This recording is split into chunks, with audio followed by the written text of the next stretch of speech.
Good morning. So, as it's the first day of our Live Below the Line challenge, we thought that we'd start off by going through exactly what we've actually got to work with for the week. So, first thoughts were not very much shopping for two people for a week, but we'll just go through what we've got. So, if we start off, we've got some cabbage.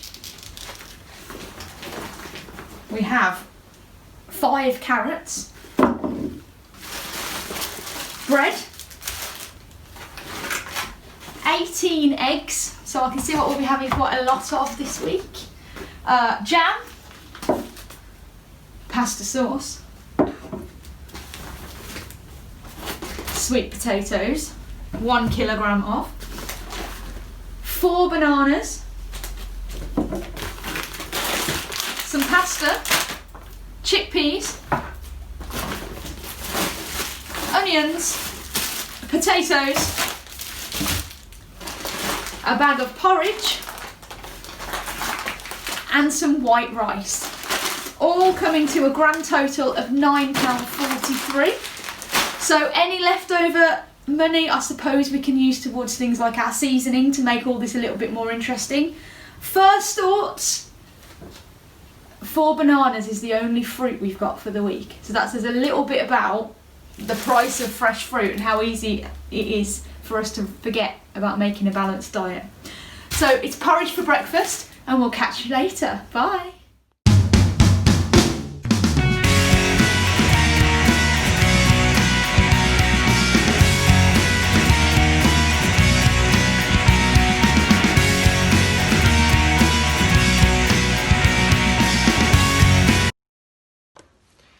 Hello and welcome to day 2 of our Live Below the Line challenge. Hope you've been enjoying our story so far. I've just finished my 50 grams of porridge and half a banana.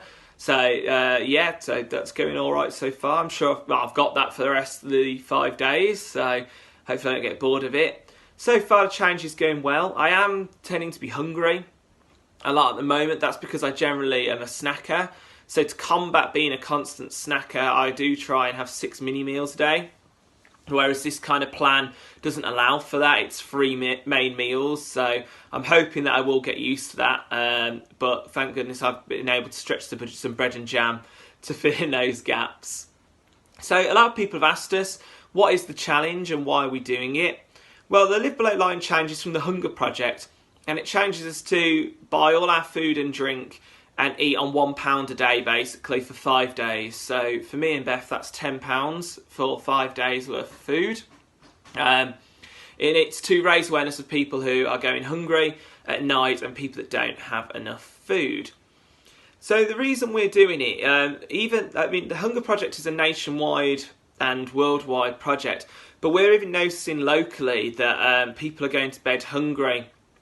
And we've had contact with various agencies who have told us this. So I just wanted to share a few statistics. So in the UK alone, 1 in 5 children are going through food insecurity. So that's where they don't know if they're getting a next meal or where the next meal is going from. And 4 million people in the UK belong to families where they can't afford the government's guidance for a healthy diet.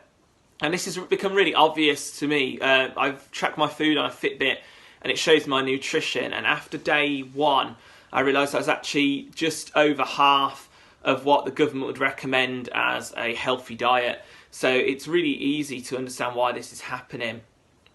So this is what we're planning to do. We just want to raise some awareness and see if we can make a bit of a difference. So how can you make a difference? Well, you can donate to the Hunger Project's website.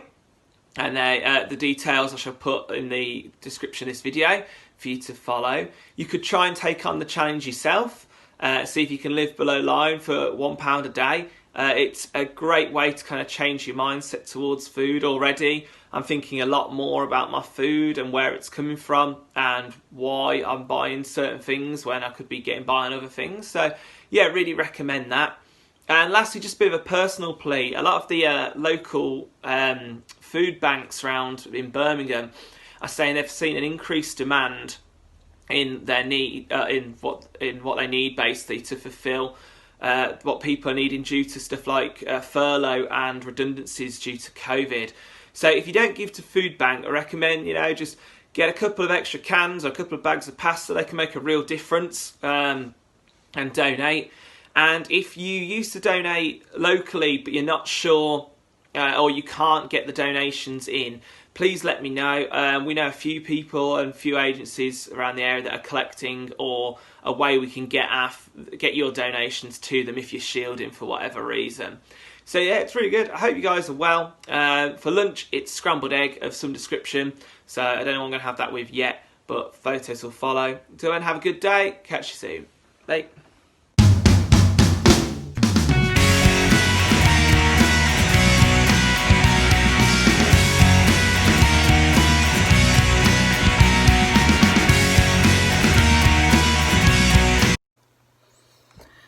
Okay, so today is day 3 of our Live Below the Line challenge. If you're not sure what that is, Andy and I have challenged ourselves to live on £1 each worth of food a day for 5 days. So this week our shopping bill in total was £9.43, and it is part of the Hunger Project UK, and we're just raising awareness really of poverty in the world right now, and particularly going on around us during this lockdown period.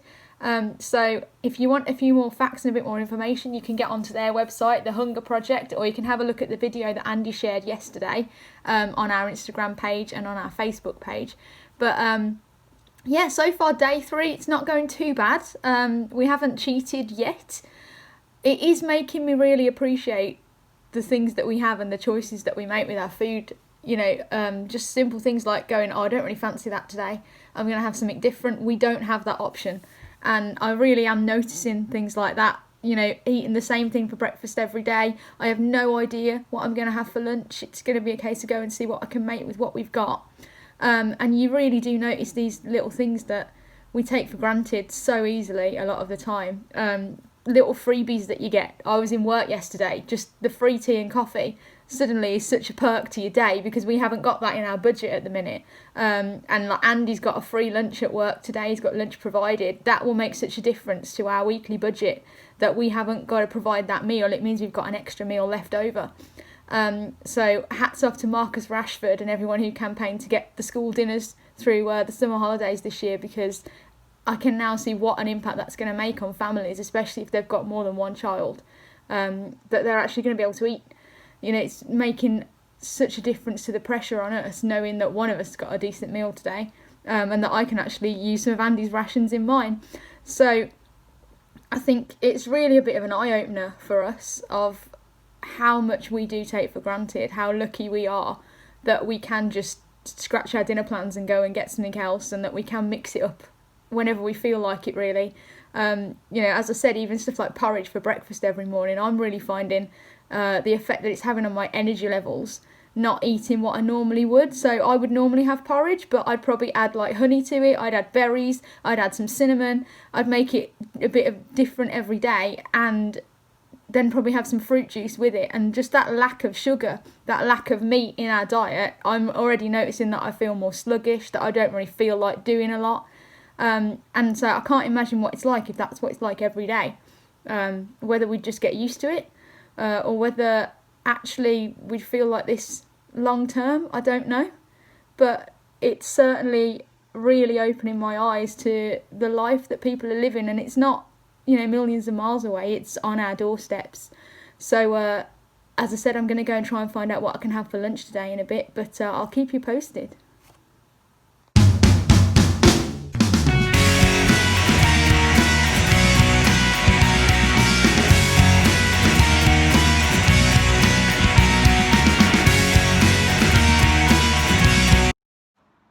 Hi, so I'm just on my walk back from the park. Don't worry, I always look like this after I've been running. Don't send the paramedics. Just thought I'd test out how I feel running my usual sort of, since lockdown, it's become my usual place for a run a couple of times a week.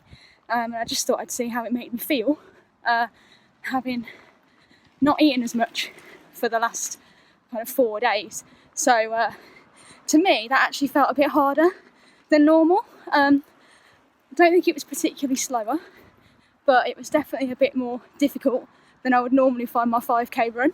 I've tracked it on my watch, as I normally do, so when I get home I'm going to compare it to what I did a couple of weeks ago when I ran that same route, so we can see what the difference is. But I think from a point of view of how you feel, whether it's just psychological, I don't know, but definitely think you need to fuel your body better if you're doing a lot of exercise, and maybe that's a little bit to do with why there's a bit of an economic divide as well between top athletes tending to come from more wealthy backgrounds. So that'll be an interesting bit of research to find out for. But Andy's around here somewhere on his bike as well, so I'm going to see if he's had the same feeling, and we'll catch you later. Bye.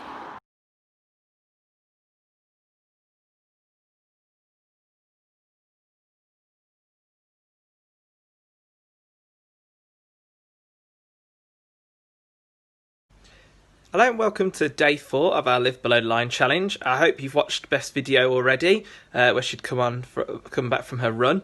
I've just come back from my bike and had some food. It was vegetable fried rice, which was really nice for once. It was really interesting actually, because today was probably the only day where we actually came close to getting 5 a day, which government guidelines would say we should achieve. I think we've had about 3 veggies, maybe 4 veggies today. So I think this is the most we're going to get. It was quite interesting actually while out cycling. I think that was one of the hardest cycles ever done. I've been off the bike for about a week now, making sure that for this ride I was only fueled on what we've had for Live Below the Line. And it was really hard. I mean, I did about 15 miles. I usually manage about 20. I'd done 15 miles with about 3 or 4 stops. I was just really tired. One of the other strange things as well was kind of like post-ride and even during. Usually I'd like fuel up with like, you know, some milk or a kind of bar or some kind of energy drink or something like that. And knowing that I couldn't, and that the only thing I had to refuel me was water, meant for quite a slow recovery. So it's quite interesting really when you think that people who are living on less than what me and Beth are living on at the moment, you know, how they might struggle with athletics, you know, PE lessons if they're at school. And it also maybe explains why we see quite a lot in athletics that a lot of our kind of main athletes come from good backgrounds. They come from like better homes and better money, because it's really, really hard to fuel yourself effectively for exercise when you're not taking the right nutrients. I'm still tracking my food on Fitbit, and I'm just about hitting about 3/4 now of the government's recommended nutrient intake. That's carbohydrates, protein and fats. And I'm going to re-weigh myself. I weighed myself at the start of this week, and I'm going to weigh myself probably tomorrow and reveal if I've actually lost any weight and how much. So I hope you've enjoyed the journey so far. It's the last day tomorrow. Looking forward to you joining us. Don't forget, you can obviously donate, try the challenge yourself, or just give to a local food bank to help support. Thanks very much. Take care.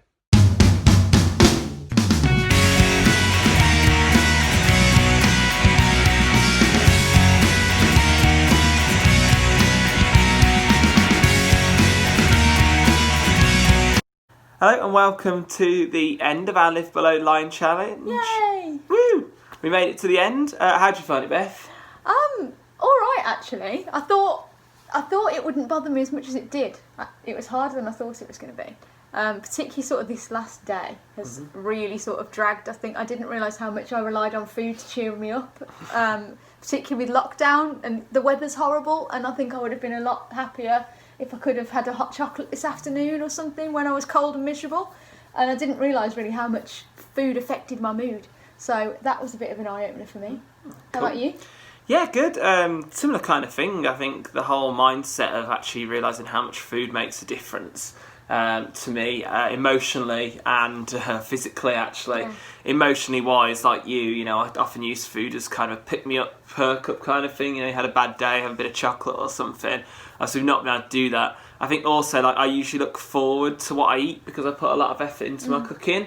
I mean, I've tried as best I can to make this food kind of more appetising, but it's just not exciting. We're just using plain, boring And when ingredients. you're having the same thing for dinner and breakfast most days. It just kind of ruins it a little bit. Yeah. But and like physically wise, I mean, I've been tired a lot this week. I seem to have been hungry all the time. And on a thing I checked on my Fitbit, and it actually turns out I've lost 1 kilo in weight just in 5 days. Yeah, so that's quite a significant drop. I mean, yes, my Fitbit weight was to get to this stage, so woohoo on that stage, but quite an extreme way to do it. So yeah, it just really goes to show like how much of a difference it's made, to be honest. I'm glad it's over, but I'm also glad we did it because I think it was a good eye opener, and I strongly urge anyone out there to give it a try as well. Just for fun, you know, to see how far you can get, really. Yeah, I definitely think from like a serious note as well, you know, knowing that this is how people are living sort of day to day. For us, it was like a bit of a novelty. And I don't want kind of it to be a flippant thing, that actually it's been a real revelation that some people this is normal, and particularly, you know, in other countries we've actually still eaten more than they would have. Yeah. And I think it has been a real sort of kind of really hit home to us as well, that we take a lot of the things that we eat for granted, really, and how much choice we have. Yeah, definitely. I think one of the other things as well is like this whole week I've kind of known that it's only 5 days. It's like, you know, you just got to count down one more day. Obviously, for a lot of people locally as well as nationally and worldwide, it's not a case of, oh, it's just for 5 days. It's not a case of, oh, you know, you can have something better soon. It's literally, this is it, you know, good luck. And to those people, you know, I really take my hat off to, credit to you all. Yeah, so we'll definitely be buying a few tins for the food bank this week. Yeah, definitely. I hope you've enjoyed following our story and things. Obviously, as I've said before, please donate on the Hunger Project website, details in the video. Also, try the challenge yourself, see how you get on. See if you can create some new recipes out of not a lot, really. I mean, I know I've been quite creative, and I'll probably continue to be quite creative, maybe using some of the recipes I've learnt this week and adapting them to make them a bit more palatable. And lastly, yeah, just please, you know, again, a personal urge, please don't forget to give to the food banks. You know, they really need your donation. It's going to make a real difference. So yeah, follow the website link, find out what they need, and just donate locally. That would be great. Yeah, I think that's it. Thanks Lovely. for watching. Thanks for watching, guys. Take Bye. care. Bye.